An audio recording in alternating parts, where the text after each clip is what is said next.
오늘 말씀 제목은 하나님께 합당한 생활, 게으르지 않는 생활입니다. 데살로니가 후서 1장과 2장을 좀 간략하게 먼저 요약하겠습니다. 데살로니가 교인들은 각자의 믿음이 그 누구도 예외 없이 엄청나게 자랐습니다. 그 공동체, 교회 공동체의 개인마다 서로 사랑이 풍성해지는 그런 교회였습니다. 그들은 받은 하나님의 말씀에 대한 믿음이 폭발적으로 증가했습니다. 믿음이 폭발적으로 증가하면서 개개인의 사랑의 역사가 풍성해졌고 이 교회 내에 다른 사람들에게 흘러넘쳤습니다. 이들의 믿음과 사랑의 진보는 모든 박해와 환난 가운데서도 인내의 열매를 맺었다고 1장에서 말씀하고 있습니다. 이렇게 믿음은 사랑과 정비례해서 역사하며 믿음과 인내도 정비례해서 역사하는 것을 알 수가 있습니다. 믿음은 사랑과 인내라는 두 기둥처럼 세워져야 됨을 우리가 볼 수 있습니다. 또 이들의 믿음은 환난과 박해를 당했지만 그것이 지날 때까지 서로 사랑과 인내로 견디면서 견고해졌습니다.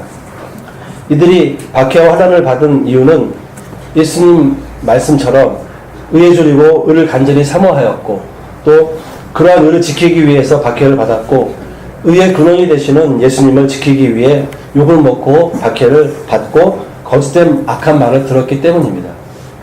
바울은 인내와 믿음이 하나님의 공의로운 심판의 표이고 결과적으로 하나님 나라에 합당한 사람으로 여김을 받게 하는 도구임을 말씀하고 있습니다. 또한 인내와 믿음은 하나님께서 우리에게 안식을 주시며 예수님께서 강림하실 때에 우리에게 영광을 받으시는 은혜의 도구라는 것을 말씀하고 있습니다. 그리고 이 데살로니가 성도들을 위해서 몇 가지 기도를 합니다. 첫 번째, 그들이 하나님의 부르심에 합당한 자로 여김을 받기를 기도했습니다. 두 번째, 이 사람들이 모든 선을 행하고 믿음의 역사를 능력으로 이루기를 기도했습니다. 또 그들 가운데 주 예수의 이름이 영광을 받으시고 그들도 주 안에서 영광 받기를 기도했습니다. 이것이 1장의 요약입니다. 2장을 요약한다면 바울은 데살로니가 성도들이 예수님의 강림에 대해서 유념할 것을 언급했습니다. 예수님께서 언제 강림하시든지 마음이 흔들리지 말고 두려워하지 않을 것을 당부합니다. 강림에 대해서 어떤 식으로 하나님 말씀을 받았다는 소리에 미혹되지 말라고 말합니다.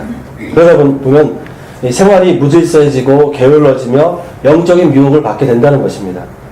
또한 이런 단계를 거치면서 배교하는 사람들이 나타날 수 있다고 경고했습니다. 바울은 강림에 대한 잘못된 정보가 하나님의 말씀으로 포장되어서 사람들에게 받아들여지게 되면 어떻게 되는지를 경고하고 있습니다. 바울이 보인 주된 관심은 성도들이 미혹되지 않고 배교하지 않는 일이었습니다. 바울이 강림에 대한 잘못된 가르침과 오해에 대해서 적극적이고 공격적으로 대처를 했습니다. 그 이유는 배교가 교회의 외부에서가 아닌 내부에서 그것도 하나님 말씀의 근거에서 사람들을 미혹하는 강력한 사탄의 전략이기 때문입니다. 예수님의 강림은 데살로니가 교인들에게 핵심적인 주제였습니다. 강림은 첫 번째로 데살로니가전서 1장 10절에서 장래의 노하심에서 우리를 건지는 중요한 소망입니다. 즉 강림은 우리에게 있어서 가장 중요한 소망입니다. 그리고 강림하실 때 성도는 목회자가 예수님께 보여드릴 소망과 기쁨과 자랑의 면류관이기 때문에 그렇습니다. 즉 성도가 강림에 대한 그 소망을 반드시 가지고 있어야 된다는 뜻이죠. 그리고 세 번째로 강림 시 모든 성도가 하나님의 아버지 앞에서 거룩하고 흠이 없게 서고 보존되기를 소망을 했습니다. 이것이 강림의 중요한 내용 중에 하나입니다. 네 번째는 강림은 모든 성도가 부활하고 휴거되어서 주를 영접하고 항상 주님과 함께 있게 되는 신앙의 궁극적인 결과입니다. 다섯 번째로 예수님께서 천사들과 함께 하늘로부터 나타나서 불신자들과 복음에 복종하지 않은 자들에게 영원한 멸망의 형벌을 내리시고 성도에게는 영광을 받으시는 그러한 시간이라는 것을 강조하고 있습니다. 강림은 이렇게 중요하기 때문에 데살로니가 교인들이 잘못된 정보 때문에 흔들리거나 두려워해서 미혹되고 배교되지 않기를 바랬던 것입니다. 여러분, 강림에 대한 잘못된 정보는 강림을 신비적으로 이해하는 데 있습니다. 그래서 성도를 흔들고 두려워하게 만듭니다. 결국은 미혹하고 배교하게 만듭니다. 뭐 이장님이라는 사람부터 시작해서 그렇게 해서 많은 사람들을 미혹했고, 거기에 빠진 사람은 종말이 오지 않았음에도 불구하고 그 사람을 따라가는 것을 보게 됩니다. 강림을 포함한 성경에 대한 잘못된 정보는 성도의 믿음을 약화시킵니다. 그리고 분명히 미혹시키고 배교에 이르게 하기 때문에 우리가 강림에 대한 분명한 믿음의 소망을 가져야 됩니다. 강림에 대한 성경적인 지식이 있어야 됩니다. 즉, 미혹과 배교는 우리를 공격하는 사탄의 간교한 무기가 됩니다. 미혹은 아담과 하와를 통해서도 알 수 있듯이 탐욕과 욕망의 결과이고 불순종의 죄를 짓게 합니다. 또한 아담과 하와처럼 미혹된 사람은 하나님을 포기하거나 반역하거나 신앙적인 변절 상태로 떨어져 나가게 됩니다. 이것이 바로 배교입니다. 우리는 미혹과 배교가 교회 안에서 시작되었음을 늘 상기해야 됩니다. 그리고 불법의 사람은 교회 안에서 하나님을 대적하고 하나님이 받아야 될 경배를 본인이 받는다는 것입니다. 그리고 불법의 사람은 이미 활동하고 있으며 주 예수께서 그의 입의 기운으로 그를 죽이시고 강림하여 나타나심으로 피하신다고 말씀하고 있습니다. 하나의 예를 들었습니다. 세계적으로 인권 옹호 현상이 아주 두드러지고 있습니다. 이 인권이 교회 안에 들어오면서 어떤 현상이 벌어지고 있습니까? 하나님의 주권, 섭리, 통치하심을 거부합니다. 교회 안에서조차도. 하나님의 주권보다는 인간의 권리, 인간의 인권이 더 높아져 가고 있고, 하나님의 섭리보다 인간의 계획과 목표가 더 우선적으로 적용되어 가고 있습니다. 또 하나님의 통치하심보다 인간의 이성과 능력으로 자신을 다스리려는 자율성이 더 영향력을 발휘하고 있습니다. 이 흐름이 이미 있어 왔고 또 지금도 이어지고 있습니다. 특별히 자기 만족, 자기 찬양, 자기 높음의 문화와 뭉쳐지면서 더욱 강력한 시너지 효과를 발휘하고 있습니다.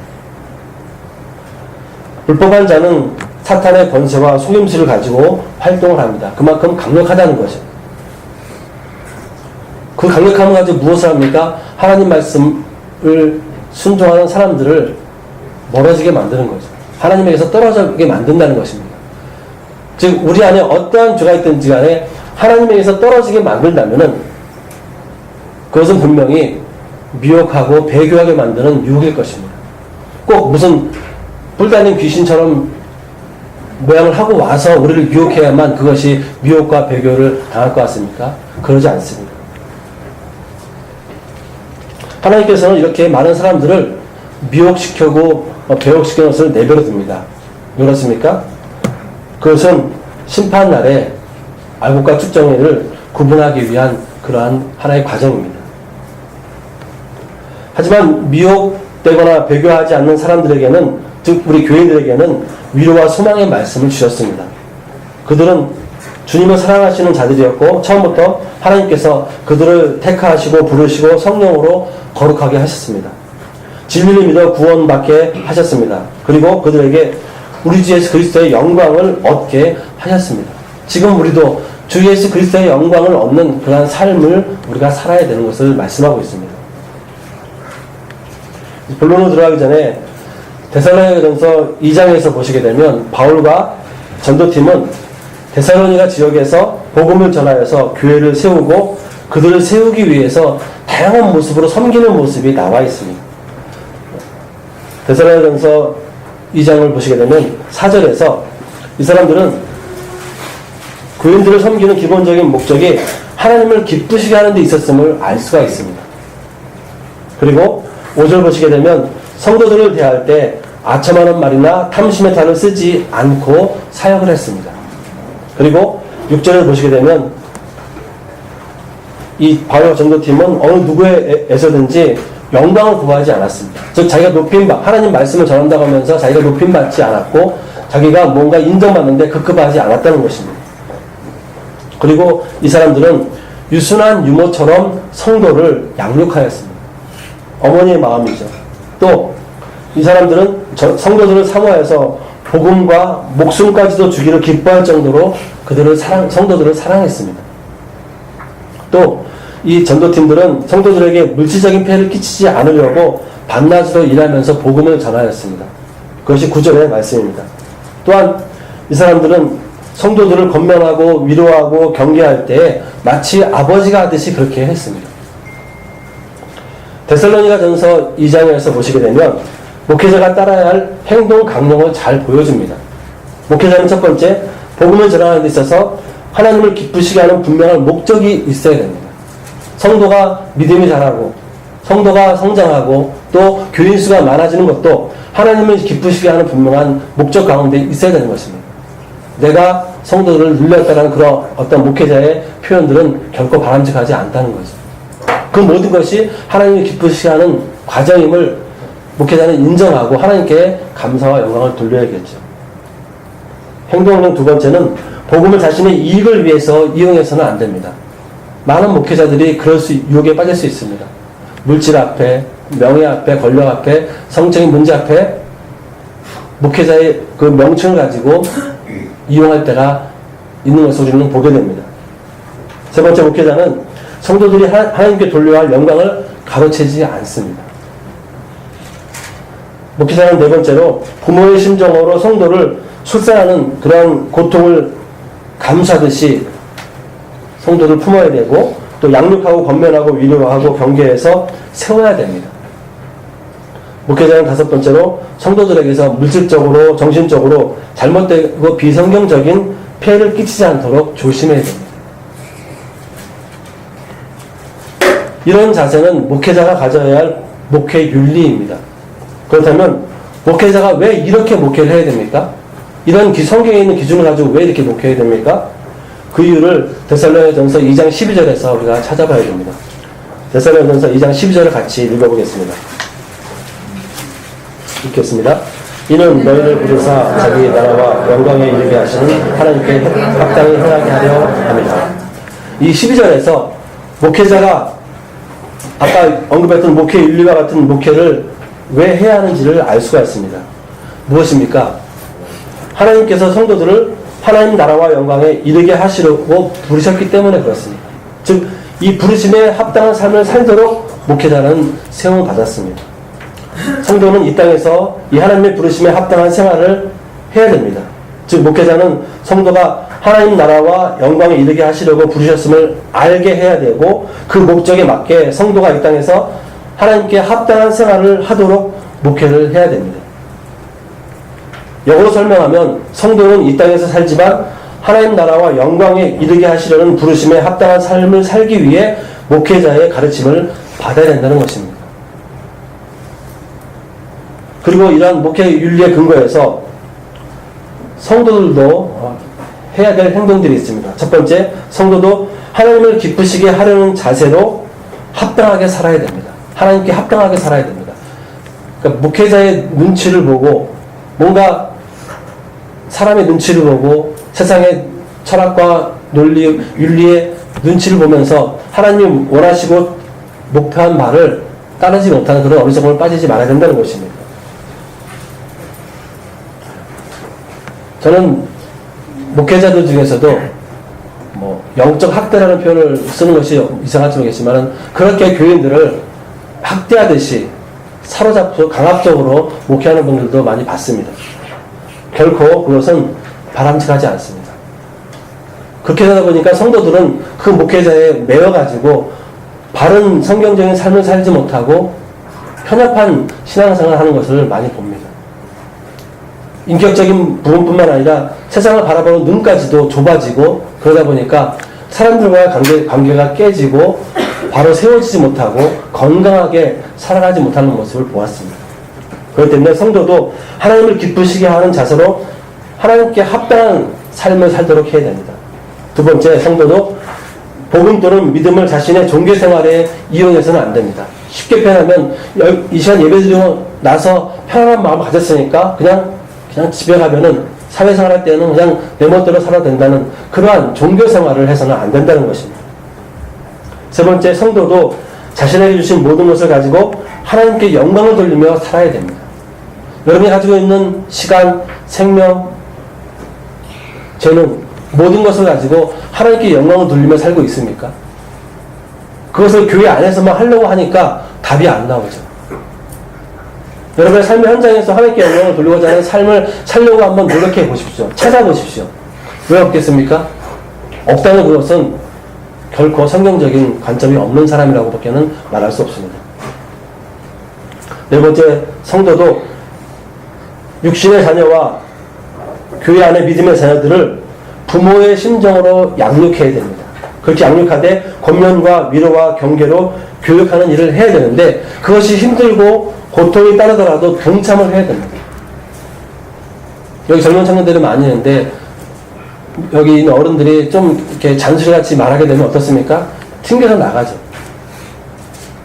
그러면 어른들은 아유 내 새끼도 아닌데 이렇게 되어 있습니다. 그러다 보면은 서로 간에 멀어지게 되어 있습니다. 젊은 사람들은 누군가와 잔소리하는 거 되게 싫어합니다. 하지만 여러분 믿음 안에서 뭔가 권면하고 서로 교제하고 이끌어주길 원하는 마음을 안다면은 그것이 잔소리 같다 하더라도 들을 귀가 있게 마련입니다. 집에서도 안 듣는데 교회에서 듣겠습니까? 할 말 없죠. 하나님 말씀에 우리가 근거해서 우리가 믿음의 선배들의 지도와 지도 편단을 따르는 것은 마땅히 해야 될 부분입니다. 그렇다고 막 잔소리만 해야 된다면 그것도 지혜롭지 못한 거겠죠. 다섯 번째, 성도 간의 물질적, 정신적 혹은 영적인 면에서 폐해를 끼치지 않도록 행실로 보여줘야 됩니다. 반대로 좀 퍼질 수 있어야 되지만 봤는데 익숙해져 가지고 좀 거지처럼 누가 나한테 뭐 안 주나 늘 이런 의식 속에 살아가는 교회는 그 교회는 불쌍한 교회입니다. 늘 가난할 수밖에 없습니다. 뭐 하나 예를 들면은 교회에서 계모하다가 그 개 해가지고 도망가서 교회가 그냥 심각한 문제를 일으키는 교회들이 정말 많습니다. 또 무슨 영업한다, 다단계한다 이렇게 하면서 이상한 데 빠져가지고 서로 간에 폐를 끼치고 아주 안 좋은 일들을 그냥 경험하게 하는 일이 많이 있습니다.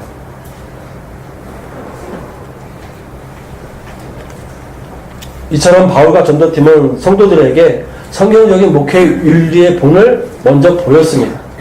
그리고 실천하였습니다. 그러면서 간접적으로 성도들에게도 그렇게 살 것을 권면하는 것입니다. 그럼에도 불구하고 이 데살로니가 교인 중에서는 예수님의 강림을 핑계 삼아서 하나님께 합당한 생활을 하지 않은 사람들이 있었음을 3장에서 말씀하고 있습니다. 문제가 되는 것은 무엇이겠습니까? 11절에 6절부터 보시게 되면 게으름이죠. 11절 보시게 되면은 같이 한번 읽어보겠습니다. 3장 11절. 우리가 들은즉 규모 없이 행하여 일하지 아니하고 일러 만드는 자들이 있다 하니. 한마디로 어떤 사람입니까? 게으른 사람이죠. 인간은 타락 이후로 진리를 깨닫고 실천하는 능력을 상실했습니다. 그 결과 타락의 해결책으로 하나님께서 주신 예수 그리스도의 구속의 능력이 분명히 있음에도 불구하고 여전히 그 진리를 믿고 깨닫고 행하기에 전적으로 무능력한 존재가 바로 우리 인간의 모습입니다. 우리가 예수를 믿는다 하더라도 말씀을 부지런히 상고하고 묵상하고 배우고 훈련하고 실천하지 않으면 우리는 하나님 말씀에서 멀어질 수밖에 없다는 것입니다. 이에 대해서 예수님께서는 씨 뿌리는 비유를 통해서 정확하게 말씀을 하셨습니다. 마태복음 13장으로 넘어가서 같이 좀 찾아보겠습니다. 마태복음 13장 13절에서 17절입니다.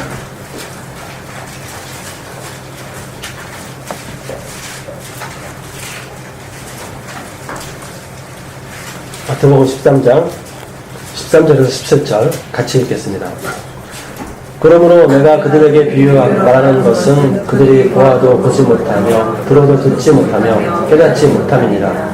이스라엘 예언이 그들에게 이루어졌으니 이루었을 너희가 듣기는 들어도 깨닫지 못할 것이요 보기는 보아도 알지 못하리라. 이 백성들의 마음이 완악하여져서 그 귀는 듣기에 둔하고 눈은 감았으니 이는 눈으로 보고 귀로 듣고 마음으로 깨달아 돌이켜 내게 고침을 받을까 두려워함이라 하였느니라. 그러나 너희는 몸으로 너희에게는 들음으로 복이 있도다. 내가 진실로 너희에게 이르노니 많은 선지자와 의인이 너희가 보는 것을 보고자 하여도 보지 못하였고 너희가 듣는 것들을 듣고자 하여도 듣지 못하였느니라. 길게 읽었는데 하나님 말씀을 깨닫지 못하는 근본적인 이유가 무엇입니까? 15절에서 어떻게 말씀하고 있습니까? 15절에서 보시게 되면 마음이 완악하다, 둔해져 있다고 하죠. 목이 곧았다는 것과 같은 뜻입니다. 우리도 마찬가지입니다. 예수님을 믿어 하나님의 자녀가 되었다 하더라도 우리의 본성은 여전히 마음이 완악한 대로 다시 돌아가게 되어 있습니다. 그런 회귀 본능이 있습니다. 이를 위해서 우리는 디모데후서 3장 16절 말씀처럼 성경을 통해서 바르게 하는 훈련, 이 완악한 것을 곧게 하는 훈련을 지속적으로 말씀으로 해야 되는 것입니다. 데살로니가 교인들에게 있어서 바르게 할 가장 우선적인 문제가 무엇이었습니까? 바로 게으름의 문제였습니다. 다른 것도 있겠지만 바울은 데살로니가후서 3장 6절에서부터 15절까지 긴 내용을 거쳐서 강조를 하는 것을 볼 때 이들에게 있어 게으름은 심각한 문제였던 것을 알 수가 있습니다. 그리고 이들의 게으름은 종말에 대한 잘못된 가르침 때문이었습니다. 바울은 데살로니가후서 2장에서 잘못 배운 교리나 원리를 배운 자는 그릇된 행동을 하게 된다는 것을 말씀하고 있습니다. 그런데 이들이 잘못된 종말론을 가지고 그릇된 행동을 하게 된 원인이 바로 교회 안에 있는 거짓 교사들 때문이었다는 것입니다. 마태복음 13장 24절 25절 보시게 되면 천국은 좋은 씨를 제밭에 뿌린 사람과 같으니 사람들이 잘 때에 그 원수가 와서 곡식 가운데 가라지를 덧뿌리고 갔다 이렇게 말씀하고 있습니다. 우리가 말씀에 대해 영적으로 깨어있지 않으면 우리의 원수가 우리에게 무슨 짓을 합니까? 우리에게 잘못된 교리, 비성경적인 원리, 그릇된 신앙관, 또 세상적인 사상과 철학을 우리 마음에 심습니다. 아니, 여러분들은 이미 세상의 철학과 사상과 논리와 유행하는 문화에 빠져 있을 수 있습니다. 그래서 마음이 완악해지고 완고해져서 하나님 말씀이 들어가도 바르게 되는 역사가 제대로 이루어지지 않을 수도 있습니다. 특별히 죄의 문제, 잘못된 습관의 문제에 있어서는 그럴 가능성이 충분합니다. 그건 목회자나 여러분과 똑같습니다. 작은 습관이든 큰 죄악의 습관이든 그것이 익숙해져 있고 여전히 변하기 어려운 것이라면 그것은 완고한 것입니다.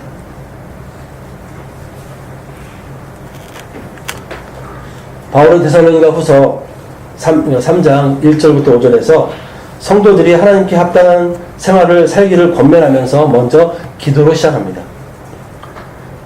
데살로니가후서 2장에서는 종말에 대한 교리를 말하고요. 3장 1절부터 5절까지는 기도에 대해서 언급을 합니다. 그리고 6절 15절까지는 실생활에서 실천해야 할 행동 지침을 말하고 있습니다. 2장과 3장에서 성도가 하나님께 합당한 삶을 살도록 하기 위한 일련의 어떤 구조를 볼 수가 있습니다. 무엇이냐면 교리 교육, 혹은 원리 교육, 성경 교육, 그리고 기도, 그 다음에 실천입니다. 사도 바울은 2장과 3장에서 이렇게 교육, 기도, 실천의 어떤 패턴을 보여주고 있습니다. 이 구조 형태는 신앙교육의 3단계로 이해를 해도 좋을 것입니다. 또한 이 교육적 구조 형태는 영적 선순환의 교육 방식입니다. 이와 반대로 영적 악순환의 구조 형태가 있습니다. 구약에서 나옵니다. 어디에서 나오죠? 여러분들이 잘 알고 있는 그런 유명한 그런 인물들이 나옵니다. 어디에서 이런 영적 악순환의 고리가 반복적으로 나올까요? 사사기입니다. 범죄하고 징계받으니까 어쩌면 마지막 때 회개하고 또 구원받으니까 또 범죄하고 이렇게 계속해서 영적 악순환의 삶을 사사기에서 보여주고 있습니다. 만약 우리가 영적 선순환이 아닌 영적 악순환의 생활을 반복하고 있다면 분명히 우리 안에 생활의 습관에 문제가 있다는 것을 알 수가 있습니다. 데살로니가전서 2장 12절 말씀처럼 하나님께 합당한 생활을 하지 못하고 있다는 겁니다. 그렇다면 우리가 어떻게 살아야 됩니까? 마태복음 5장으로 가겠습니다. 마태복음 5장 13절부터 16절까지입니다. 마태복음 5장 13절에서 16절까지.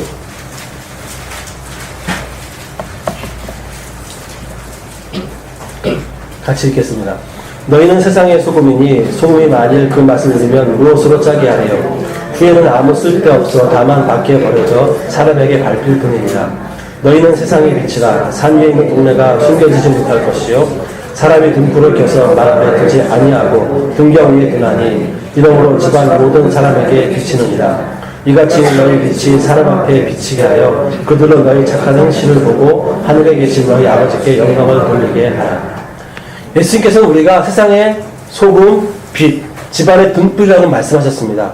그렇게 우리는 당연히 세상에서 소금과 빛과 등불의 역할과 기능을 다 해야 됩니다. 이렇게 이것을 다 해서 하나님께 합당한 생활을 해야 됩니다. 여러분, 어떻게 할 때 소금과 빛과 등불의 역할과 기능을 다 할 수 있습니까? 예수님께서 말씀하신 것을 찾을 수가 있습니다. 무엇입니까? 16절입니다. 우리가 어떻게 해야만 소금과 빛과 등불의 역할과 기능을 다 할 수 있습니까? 착한 행실로 드러낼 때에 가능한 겁니다. 예수님께서 말씀하신 착한 행실은 단순하게 하나의 도덕적, 윤리적으로 어떤 선한 마음가짐, 행동, 이것에 멈추지 않습니다. 그런 수준이 아닙니다. 착한 행실의 기준은 바로 하나님이십니다. 때문에 하나님께서 원하시는 수준에 맞는 행실이 착한 행실입니다. 하나님께 합당한 생활인 것입니다. 그리고 하나님께서 이 데살로니가전서 2장 12절에 하나님께 합당한 생활은 예수님께서 말씀하시는 착한 행실임을 우리가 알 수가 있습니다. 그렇다면 하나님께 합당한 생활인 착한 행실은 어떤 결과를 가져와야 됩니까? 어떤 결과를 가져와야 됩니까? 5장 16절 말씀, 마태복음 5장 16절 말씀처럼 사람들이 우리의 착한 행실을 보고 아버지 하나님께 영광을 돌려야 됩니다. 여러분의 언행과 우리의 행실과 심지어는 표정에서조차도 다른 사람들이 보면서 하나님께 영광을 돌릴 수 있는 그러한 결과물들이 있어야 됩니다. 제가 잘 쓰는 표현, 다르게 표현하면 여러분을 통해서 여러분을 보는 사람들이 야, 너를 보니까 내가 하나님 좀 믿어야겠다. 이런 고백이 한 번도 나온 적이 없다면 여러분 착한 행실을 산 게 아니라고 여러분에게 냉정하게 판단해야 됩니다. 그만큼 성경은 절대적인 기준을 가지고 있습니다. 적당히 뭐 좀 돈 좀 어려운 사람 도와주면서 사는 것을 착한 행실로 우리가 오해한다면 그것은 세상의 도덕적이고 윤리적인 부분입니다.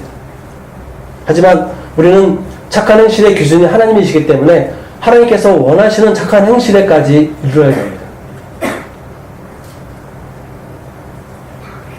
여러분, 착한 행실로 하나님께 합당한 생활을 하고 있습니까? 그렇지 못한 이유가 어디에 있습니까? 우리의 행실을 보는 사람들이 아버지 하나님께 영광을 돌리고 있습니까? 만약 그러지 못하다면 그 이유가 어디에 있습니까? 저는 교회 안에서 하나님께 합당한 생활을 하지 못하기 때문에 야기되는 문제를 자주 경험했습니다. 목회자는 이 성도가 하나님께 합당한 생활을 하기 위해 착한 행실을 제대로 하지 못한다고 질책하는 것을 봅니다. 이와 반대로 성도는 목회자가 하나님께 합당한 생활을 하지 못한다고 또 착한 행실의 본을 보이지 못한다고 비판하는 것도 봅니다. 또 성도와 성도 사이에서도 본이 되지 못하고 덕이 되지 못해서 그 행실로서 이런 나쁜 행실로서 서로의 질책을 하고 서로 비난하고 비판하면서 이상한 관계가 되는 것도 많이 보았습니다. 왜 이런 현상이 일어납니까? 내 눈에 있는 들보는 발견하지 못하고 또 발견해도 빼내지 못하고 그대로 내비두면서 그냥 신앙생활을 한다고 하니까 이런 현상이 계속해서 벌어지는 겁니다. 영적인 악순환이 계속되는 겁니다. 하나님이 아닌 사람들에게 보이려는 의식적인 생활에서 기이라는 것을 알 수가 있습니다. 또 배우고 기도하며 실천하는 영적 성순환의 생활 훈련이 너무나도 부족하기 때문에, 즉 바르게 하는 훈련들이 안 되기 때문에 이런 일들이 벌어지는 겁니다. 설교 말씀에 본다면 목회 윤리에 근거해서 살지 못하기 때문에 그럴 수 있는 겁니다. 그 외에도 지적할 수 있는 성경적인 근거는 많습니다. 그렇다면 먼저 목회자는 어떻게 하나님께 합당한 사역을 해야 될까요? 하나님께 합당한 생활, 합당한 사역을 해야 될까요? 고린도전서 4장 14절부터 16절까지입니다. 제가 읽겠습니다. 내가 너희를 부끄럽게 하라고 이것을 쓰는 것이 아니라 오직 너희를 내 사랑하는 자녀같이 권하려 하는 것이라. 그리스도 안에서 일만 스승이 있으되 아버지는 많지 아니하고 그리스도 예수 안에서 내가 복음으로써 너희를 낳았습니다. 그러므로 내가 너희에게 권하노니 너희는 나를 본받는 자가 되라. 목회자는 성도들에게 설교하고 가르치고 또 기억나게 하고 실천하게 할 때에, 즉 모든 영역에서 부모의 심정으로 본을 보이고 교육적인 사역을 해야 됩니다. 목회자는 성도가 약하고 악하고 죄를 짓고 부족해서 따르지 못하거나 충성하지 못하고 거역하고 불순종하는 것을 잘 볼 수 있습니다. 그렇지만 교육적인 차원이라 할지라도 결과적으로 성도를 부끄럽게만 하고 단순히 수치를 느끼게만 하는 정도로 그냥 지적하는 수준이라면 어떻게 되겠습니까? 아무도 그런 사람을 인격적으로 따라가지 않습니다. 존중하지 않습니다. 저는 그런 목회자를 보아왔습니다. 바울은 성도를 세우는 데 있어서 어머니의 출산의 고통을 가지듯이 아버지가 자녀 양육에 있어서 어려운 과정을 거치듯이 그렇게 사역을 했습니다. 이렇게 바울은 고린도전서 4장 16절에서 나를 본받는 자가 되라고 그렇게 말했습니다. 즉 바울은 말만 한 것이 아니라 신행일치라고 해야겠죠. 믿는 만큼 그는 행동으로 옮기면서 본을 보인 사람입니다. 베드로 사도도 베드로전서 5장 2절 3절에서 이렇게 말씀하고 있습니다. 너희 중에 있는 하나님의 양무리를 치되 억지로 하지 말고 하나님의 뜻을 따라 자원함으로 하며 더러운 이득을 위하여 하지 말고 기꺼이 하며 맡은 자들에게 주장하는 자세를 하지 말고 양무리의 본이 되라. 목회자도 자신의 신앙이 인격과 행동으로 드러나고 본이 되는 삶을 살도록 하나님 말씀으로 자신을 쳐서 늘 복종해야 됩니다. 그것이 하나님께 합당한 생활이고 착한 행실입니다. 그렇다면 성도는 어떻게 할 때 착한 행실로 하나님께 합당하게 살 수 있을까요? 딱 한 단어로 표현할 수 있습니다. 무엇입니까? 순종입니다. 오늘 본문에서 말씀하는 착한 행실은 그럼 무엇이겠습니까? 게으름입니다. 게으르지 않는 겁니다. 사도 바울은 1절에서 이렇게 말합니다. 너희는 우리를 위하여 기도하기를, 그래서 기도의 부탁을 합니다.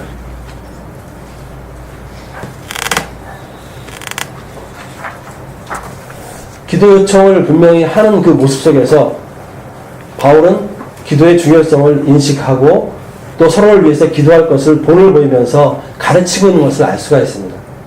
예수님께서도 합심기도 또 지체를 위한 기도의 중요성을 말씀하셨습니다. 마태복음 18장 19절에서 진실로 다시 너희에게 이르노니 너희 중에 두 사람이 땅에서 합심하여 무엇이든지 구하면 하늘에 계신 내 아버지께서 그들을 위하여 이루게 하시리라. 계시록 5장 8절에서 그 두루마리를 취하심에 내 생물과 24장로들이 그 어린 양 앞에 엎드려 각각 검은고와 향이 가득한 금 대접을 가졌으니 이 향은 성도의 기도들이라. 예수님께서도 분명히 서로를 위해서 기도할 것을 말씀하고 있습니다. 하나님 입장에서는 우리가 기도를 안 한다 하더라도 분명 하나님께서 주관하시는 부분이 있겠지만 우리에게 기도를 명령하시고 사도 바울을 통해서 또 다시 한번 교육하고 있는 것을 우리가 알 수가 있습니다. 사도 바울이 이 데살로니가 교인들에게 기도하는 기도 제목 요청은 두 가지입니다. 무엇이냐면은 주의 말씀이 퍼져나가서 영광스럽게 되는 것이고 복음 사역자들이 부당하고 악한 사람들에게서 보호받는 것을 요청했습니다. 바울의 기도의 우선순위는 주의 말씀이 퍼져나가는 것입니다. 퍼져나가자는 것은 달리기 선수가 힘차게 달려나가는 것을 의미합니다. 바울은 자신의 사역에 대해서 여러 서신서에서 경주의 비유를 했습니다. 바울은 자신이 주의 말씀을 전하지만 주어를 주의 말씀으로 삼았습니다. 즉 자신을 통해 주의 말씀이 달리기 경주하던 사람처럼 속히 퍼져나가기를 간절히 원했음을 알 수가 있습니다. 또한 실제로 하나님 말씀은 스스로 퍼져나가게 하는 능력이 있음을 우리가 알아야 됩니다. 시편 19편 1절부터 7절까지인데 길지만 제가 읽겠습니다. 하늘이 하나님의 영광을 선포하고 궁창에 그의 손으로 하신 일을 나타내는도다. 날은 날에게 말하고 밤은 밤에게 지식을 전하니 언어도 없고 말씀도 없으며 들리는 소리도 없으나 그의 소리가 온 땅에 통하고 그의 말씀이 세상 끝까지 이르도다. 하나님의 해를 위하여 하늘의 장막을 베푸셨도다. 해는 그의 신방에서 나오는 신랑과 같고 그의 길을 달리기 기뻐하는 장사 같아서 하늘 이 끝에서 나와서 하늘 저 끝까지 운행하며 그의 열기에서 피할 자가 없도다. 하나님의 말씀은 누가 하지 않아도 심지어 자연 만물을 통해서라도 이 세상에 퍼져나가게 한다고 다윗이 고백하고 있습니다. 사도 바울은 구약에 능통한 사람이었습니다. 어찌 보면 다윗의 이러한 고백을 그는 모델로 삼아서 이 주의 말씀이 퍼져나갈 것을 그렇게 말했을 수도 있습니다. 즉 바울은 주의 말씀이 퍼져나가서 모든 사람, 그 복을 받은 사람들이 믿음으로 말미암아 영광스럽게 되는 것이 기도 제목이었던 것입니다. 또 2절부터 3절부터 보시게 되면은 바울은 또 교회를 다시 기도합니다. 주님께서 성도들을 굳건하게 하시고 악한 자에게서 지키도록 기도합니다. 그리고 사역자들이 명한 것을 성도들이 순종하여 행할 것을 기도합니다. 또 5절에서 주님께서 마음을 인도하여 하나님의 사랑과 그리스도의 인내에 들어가기를 기도하고 있습니다.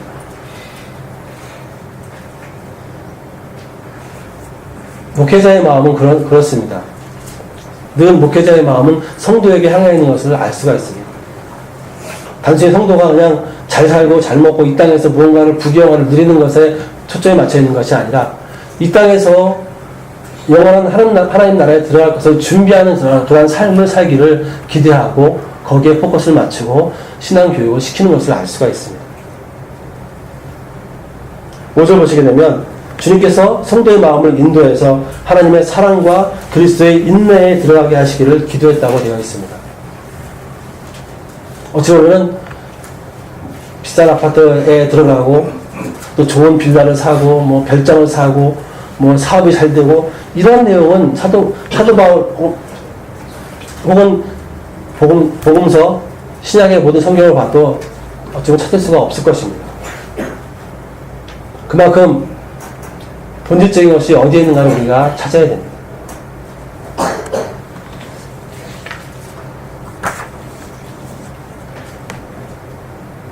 (6절부터) 보시게 되면은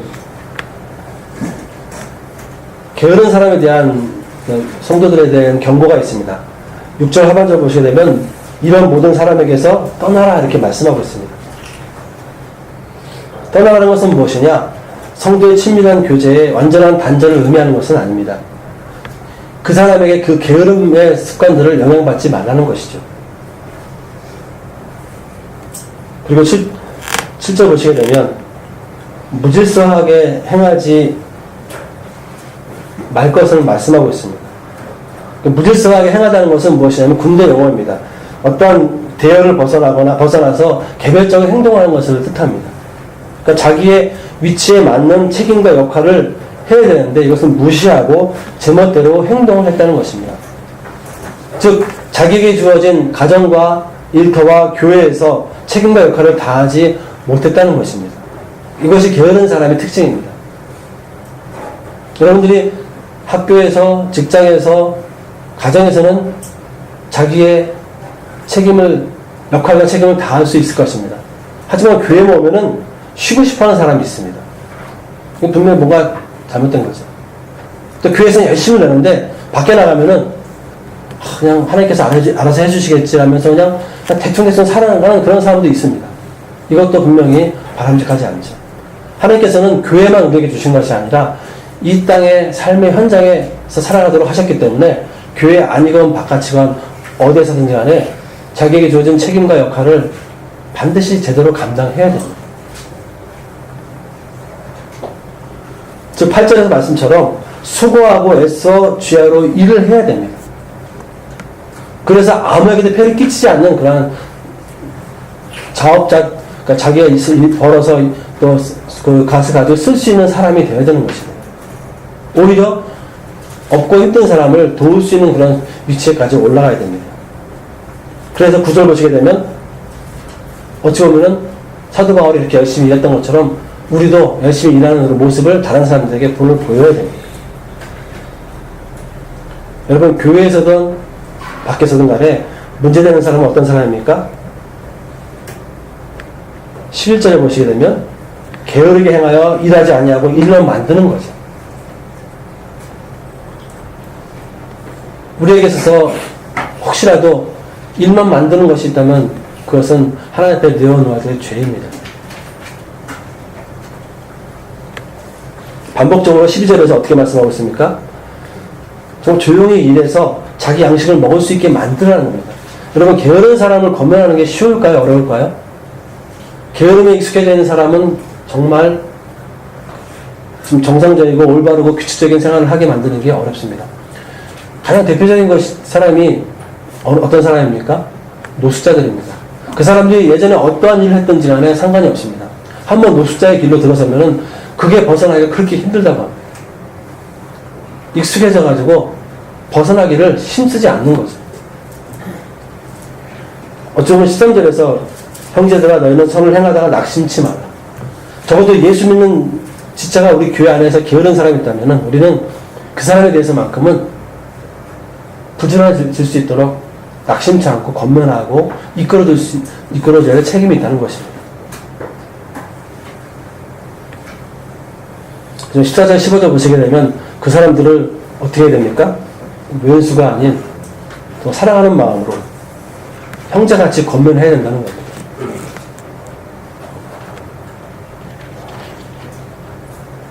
게으름에 대해서 두 가지를 지적했습니다. 교회 안에서 게으른 사람이 있고 또 사회에서 게으른 사람이 있습니다.